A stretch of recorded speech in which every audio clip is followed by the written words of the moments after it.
But now, everyday citizens have to worry about critical resources. We need to act. So these are the major things. Security, yes, is a big complex problem. It's a big complex problem. But solutions can be simple. So these are the three things, or we say this is the baseline of any information security problem. Confidentiality, integrity, availability. So this is baseline security. So if we can protect these things of our infrastructure, we can protect our critical resources. But the problem is attaching or working with confidentiality, integrity, availability is not that easy, because there are other problems. How do we identify what is critical for us? So that's where we need a proper framework.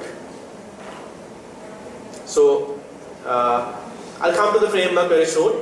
But before that, a point that I told you earlier, again, when CIP is needed, is it only in the war or during peace? So actually, there's no differentiation.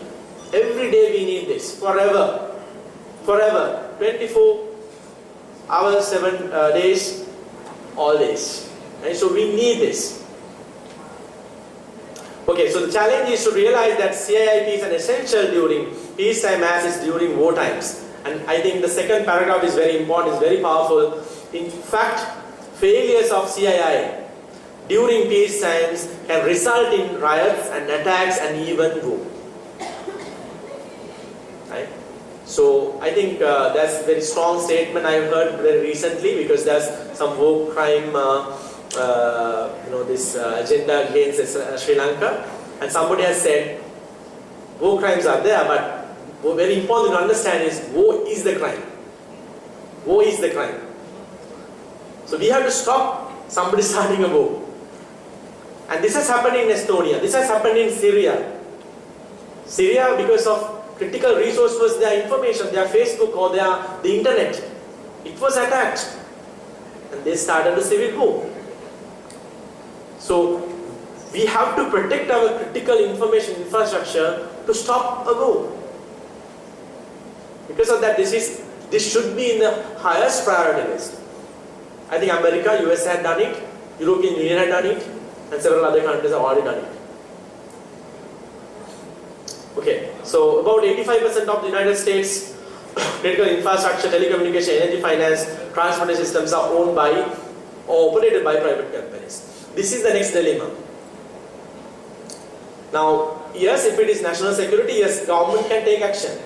But now, after what we have discussed, what we should understand is most of our resources or critical resources are now governed by not only government, but mostly by private organizations and everyday people. So how can private organizations get into this? That's a difficult problem. That's where there should be a collaborative process that comes into consensus that this is very important, not only for government, but everyday people. Think about telecommunication. A lot of private organizations are involved. So the private organization should have a governance option or governance plan to protect critical information. And that's where it jumps into governance, corporate governance. Corporate governance, I think you have heard about it, consists of set of policies, internal controls, strategies, long-term. It's organization irrespective of size or form. Directed and managed, information security governance is subset organization. So what you have is, we have IT governance, and of course now today's topic, overall topic is e-governance.